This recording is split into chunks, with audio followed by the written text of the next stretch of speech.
Hi, and welcome back to Pinky Boo Hauntings. I'll be your witchy host, Shy, and I'll be your guide to all things paranormal, weird, and spooky. Well, this will be my second time trying to record this episode.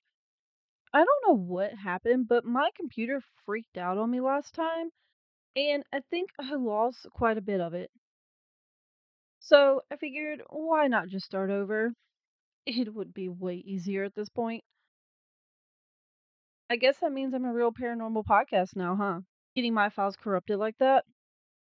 Maybe something didn't like me talking about it, but we're gonna do it anyways. So, wish me luck. And hopefully, you guys won't get haunted or cursed either. So, set your intentions, everybody, because here we go. Let's get right into this with our first story. It's called I Died for a Few Minutes, and Now I'm Convinced That There Is Something After Death. I never believed in anything, not heaven, not in souls, not in the stories of people who said they had seen the light. I'm a psychologist, and I've always thought that the consciousness was just a product of the brain until my heart stopped. 3 years ago, I had cardiorespiratory arrest while I was sleeping. The next thing I remember was a deep silence. Not darkness, not emptiness, silence. It was so dense that it felt alive, as if that silence was something. I suddenly had the sensation of having left my body, and I couldn't see it from the outside. It was more of an expansion. I no longer had limits, no time, no space, but somehow I was still me. Oh, a lot of people have described similar feelings when it comes to out of body experiences. So, definitely interesting that you had the same experience, especially since you probably haven't heard it described that way. At least it doesn't seem like you have. And there I felt it, a warm, familiar energy. I didn't see her, but I recognized her with complete clarity. She was my grandfather. Grandfather? I wonder if they meant grandmother. Though it could be her grandfather. There's no judgment. I'm just confused. There were no words or images, just direct understanding. A kind of invisible hug that told me everything is fine. Then a sound appeared, low and constant, like a rising vibration, and around thousands of lights, floating, beating, each one with a different intensity. And I knew, without anyone explaining it to me, that they were souls. When I was about to join them, I felt a pull, a force that tore me from that place. A blow, and I came back. The paramedic was reviving me. My partner was crying. From that day, everything changed. I'm not trying to convince anyone, but what I experienced was more real than anything in this world. And since then, when I accompany people who are grieving or are close to death, I sometimes perceive that same vibration in the air, a deep calm impossible to describe. I don't know if it was the afterlife or just a state of consciousness that we still don't understand, but I know what I felt, and since then, I am no longer afraid of death. I was clinically dead for a few minutes. I felt absolute calm. I recognized my grandfather without seeing him, and I saw thousands of lights that looked like souls. Since I came back, I am sure that death is not the end. Wow, that was beautiful. I mean, I hate you had to have a serious medical emergency to experience this, but I assume you're okay now. So at least it all seemed to be fine in the end. Plus, you got a positive new outlook on life. I want to say more about this story, but I'm still in awe at just how sweet it is. Well, I will say, I do think you got to experience the other side. I also wonder if you might be more sensitive now. I know a lot of people say they start seeing and feeling things after having a near death experience. So I wonder if that feeling you have while being around those grieving is their loved ones. Maybe it's your way of sensing spirits. We all have our own ways of seeing and feeling spirits, after all. So it's possible that's yours. All right, let's move on to our next story. Dodged a haunted bullet. About 14 years ago, when my kids were 4 and 6, we looked at a house for sale. It was an old farmhouse on 5 acres on FM 1387. I don't know what that means. In Millerton, Texas. I also probably pronounced that wrong. My bad. It had been added onto several times, so the layout was weird, but it was such a cool place. It needed a lot of work, but I was so ready to take that on. When we got back in the car, I turned around to my kids and said, "Well, what do you think?" Fully expecting them to be as excited about it as I was. Nope, they shrieked that it was haunted, so extremely haunted. Was I nuts? We couldn't live there, no way. I was shocked and a bit brokenhearted, but I couldn't bring my kids to a house they were so afraid of right off the bat. Plus, it sounded like the beginnings of a horror movie to ignore little kids' earnest instincts. So we passed it up and got a different place. For years, it was the one that got away to me. But then, a few years ago, my little brother, who also lives in Milton, called me to ask me if I remember the old house I'd thought of buying. Yes, of course I did. Well, he told me there was a tornado, and it was wiped clean off the face of the earth. Only the flooded storm cellar remained. There's a church there now. Turned out for the best in the end. Okay, first thing, good for you for listening to your kids. Even if that place wasn't haunted, I think kids should have a say in the place they're also going to be living. I do wonder what they felt or saw that made them believe it was haunted in the first place. I kind of wish you would have asked. And second, your kids saved all of y'all's lives. Holy shit! I hope you thank them for convincing you not to buy that place, 'cause that could have been your family. Seriously, I know you know this, but man, did you guys get lucky. Oh, you know what? I wonder if that place was actually haunted. What if it was a spirit guide or someone else that just came to the kids because they knew that was the only way to keep you from buying that house? Maybe whatever they saw was just trying to protect you in a very weird way, but still protecting you. I mean, it could be a better way of thinking about it if nothing else, just to make you feel better. Either way, that is so crazy, and I hope no one was in that house when that tornado hit. Hopefully, all it took was that house. Well, I've got good news and bad news. We've only got one more for today, but the good news, it is a longer one. And since I've already read it, I know that it's going to be a good one. And honestly, I wouldn't be surprised if this is the one that freaked my computer out. You'll see here in a minute. So I hope you're ready. This one is called My Trip to the Slaughter Yard. A story my mom wouldn't tell me until my 30s. So let me start out by saying I enjoy writing, so this will be long. It is nonfiction though. Thanks for the little clarity. but will hopefully be an interesting read. I also admit that I have absolutely no memory of this experience. I was a little over 2 years old and just starting to walk on my own when this event took place.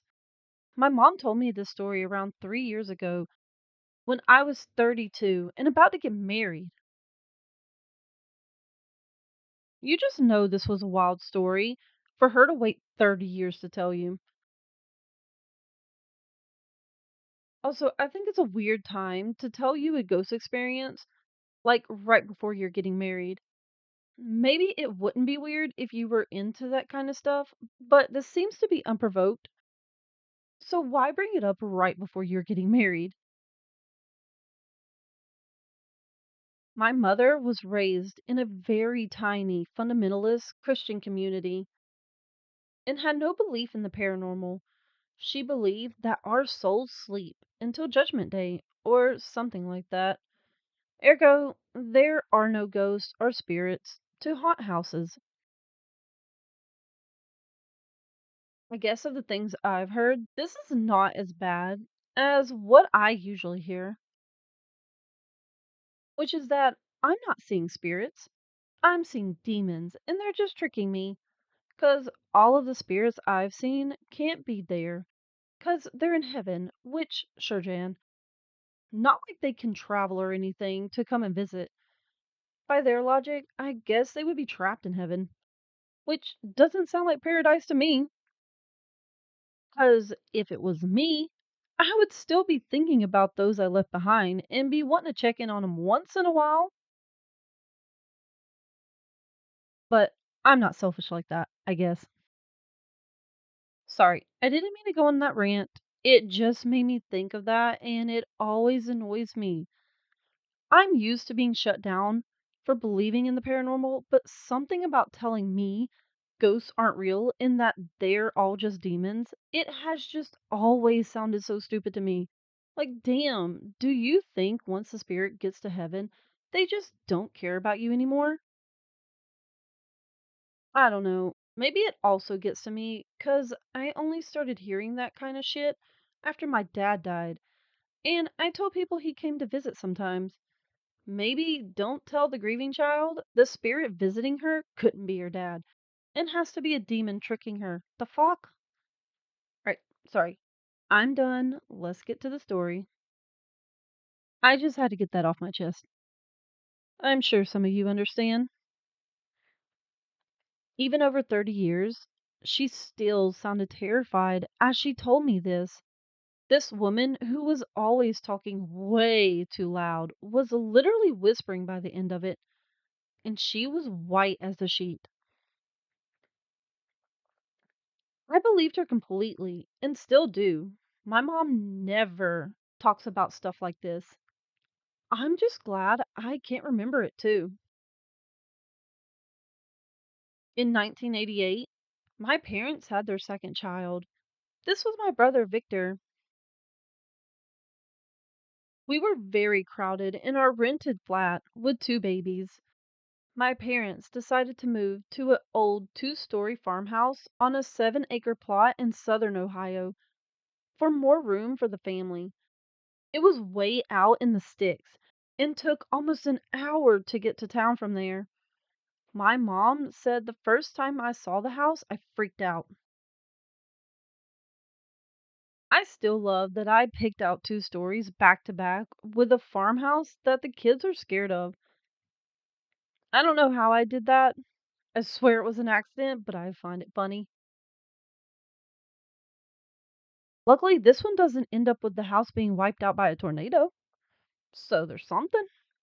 Still worse, though. I was crying and saying things like, don't like mean house, ugly house, don't like. Scary house, mama, don't like. My mom says this behavior was out of character for me, but I stopped complaining about the house after a few weeks. So she chalked it up to the stress of the move. Your parents should have done what the last person did and had you walk around with them before they were into that place. Your reaction wouldn't have been such a shock. Sadly, I get the feeling they wouldn't have said no to the house just because of that. Now, this house was ramshackle as fuck. And in the middle of nowhere. The kitchen was to the far rear of the house, and until recently, before we moved in, still had a working, ancient, wood burning cooking stove against the back wall. I've already read this story before, and the way they describe that old wood burning stove still gets on my nerves. You can definitely tell they're a writer. Gotta get all of the descriptive words in there. Oh, but don't get me wrong, I am not judging them. In fact, when you guys send yours in, please do it. I'll struggle, but I'll love it because I want all of the juicy details. Even if they are hard for me to say sometimes, I'll still do it and I'll still love you guys for it. So please send in your stories. This had caught the back wall on fire a couple of months before we moved in and caused a lot of damage. A lot of this damage wasn't fixed. So my young, broke parents got a very cheap rent agreement. Gotta love the 80s. With how easy it seemed to be to get a house back then, I'm surprised they couldn't have bought it outright for like 3 pennies and some pocket lint. On the second floor, directly over the kitchen, was a locked door. Well, I know where the spirit is living, or where the owner hides the bodies.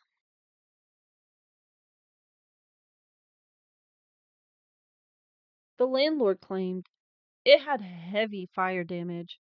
But her son, who had done the repairs, claimed that the only fire damage left was in the kitchen, since it had been the worst and it was beyond his skill level to fix it. Either way, the landlord was adamant that the room was off limits, and my parents always respected that. I would have looked 100%. Yeah, I don't know. I would have been like your parents. I wouldn't have rented that house after that. And since I know what's going to happen soon, your parents shouldn't have done it either. I know all of this because I heard stories about the creepy farmhouse with the creepy door my whole life, and there were pictures of us in and around the farmhouse. The locked door was right next to the upstairs landing, so there was no avoiding it. And both my parents have told me it gave them the creeps. No offense, but your family doesn't sound like they would survive a horror movie. A few months after we moved in, my mother and I were in the yard with our pit Doberman mix, Boss. She was hanging laundry, and I was rolling around with the dog. She said that just as she noticed that everything was way too silent, Boss started going apeshit from surprisingly far away. About 500 yards from the house on the left, there was a small duck pond. Boss was in the middle of the two, running towards my mom, then turning and running back towards the pond, barking frantically the whole time. My mom saw something thrashing around in the middle of the pond. She took off towards the water full speed. Boss beat her there and dragged me out of the water himself. Thank you, pupper. I love you. Although my mom was confused how I got so far so fast, and how I got into the center of the pond since it was above my head and I couldn't swim. She figured she underestimated me and brought in the baby gates and the playpens. I was to be contained from now on. Not gonna lie, I would have done the same thing. Boss is such a good boy for saving you. He better have got all of the treats and lovin's after that. A few weeks later, she was cooking downstairs. Boss was outside, Victor asleep in his crib, and I was in my playpen in my room upstairs. I also had a gate on my door and one at the top of the stairs. The stairs ran up from the side of the kitchen, so my mom said she could listen for us crying or fussing while cooking. My mom said no longer than 15 minutes after the last time she looked in on us, Boss started going crazy again in the yard. She ran up to check on us. Victor's still sleeping. Every baby gate is still shut and locked, but I am not in my room. A frenzied search revealed I'm not in the house at all. A sudden image of Balls saving me from drowning causes my mom to rush outside to see what he's trying to tell her this time.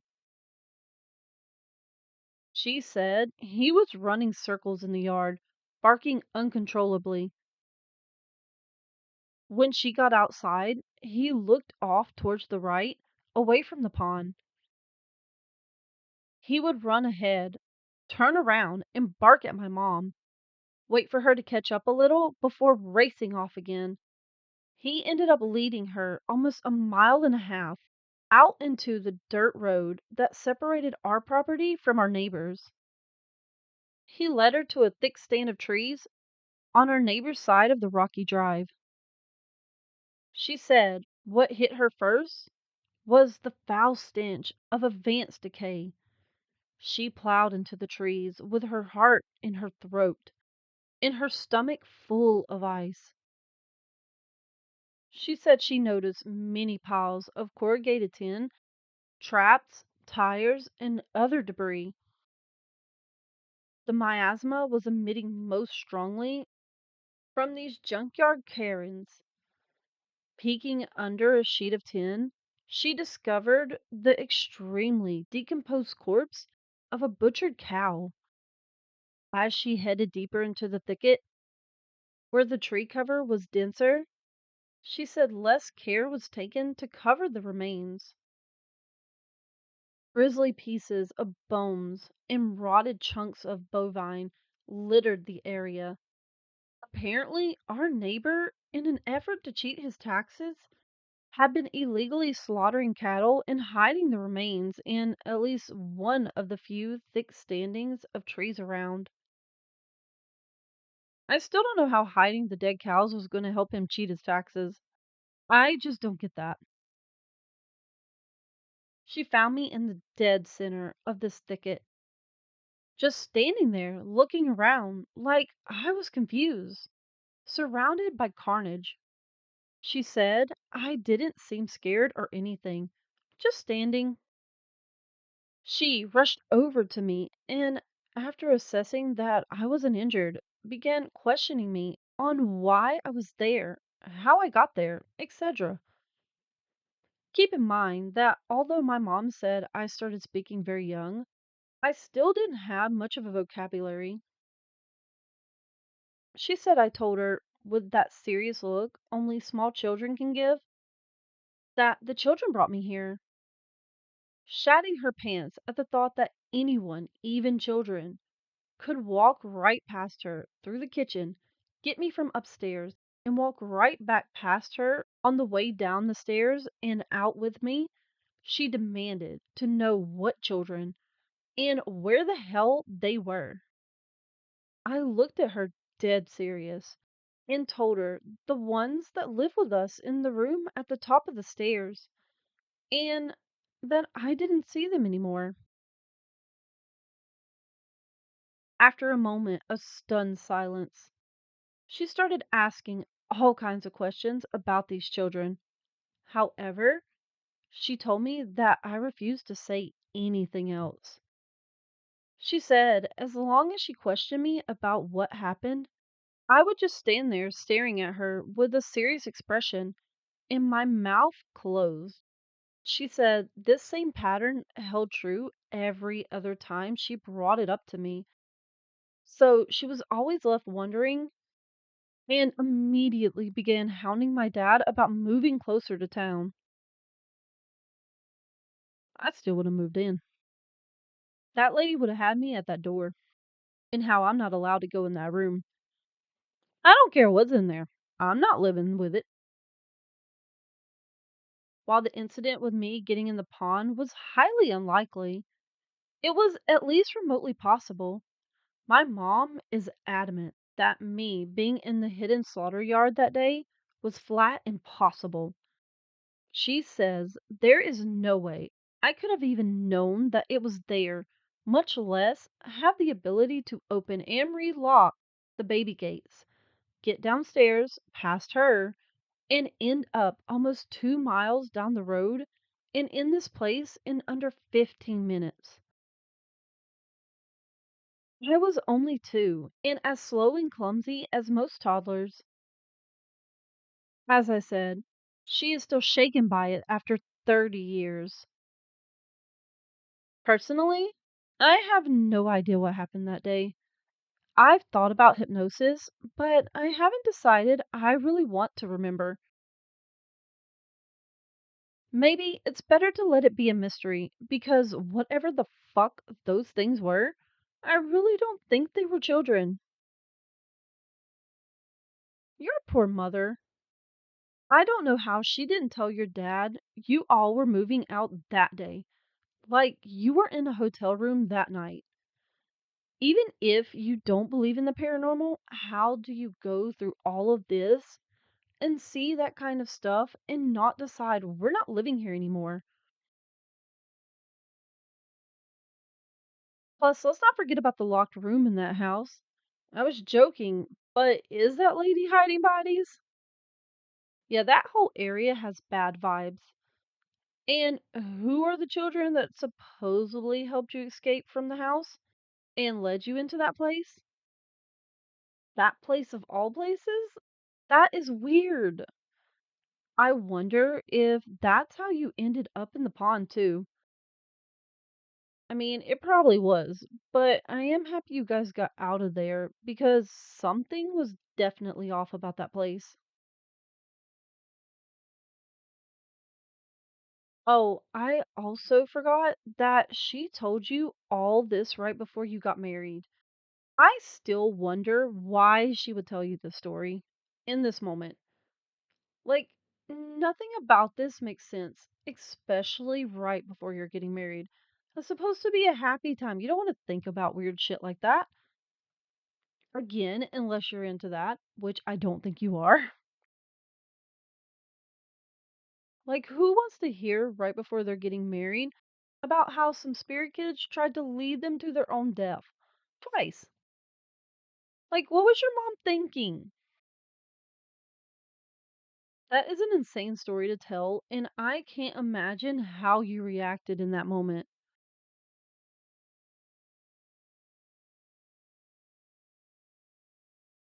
Well, at least this time, the recording seems like it's not freaking out on me or my computer. So hopefully the second time was a charm. And if not, you won't be hearing any of this, so I guess it doesn't really matter. But if you are listening to this right now, I really do hope you're enjoying these. If you are, could you please rate and review the podcast? It really does help us out. And like and subscribe if you're on YouTube. Another thing that helps us out is spreading the word of the coven. Tell anyone and everyone. If they believe in the paranormal, tell them about us. If they don't, tell them anyways. You can even tell the barista when you go to grab your fifth coffee for today. I'm sure at least one of them is a witch. Or seen some spooky shit, anyways. At least, that's my experience, anyways. The more we grow, the more witches we'll have in our coven, so that one day we can take over the world. It needs a witch's touch right now, anyways. And our help. Oh, and if you have a story of your own you'd like to tell, send me an email. The email is pinkyboohauntings@gmail. The email will also be in the show notes below. Seriously, guys, I would love to hear from you. I want to collect all of the paranormal stories. This is my passion, after all. And even though I didn't technically choose the life, I still love it. So please, let me hear your spooky stories.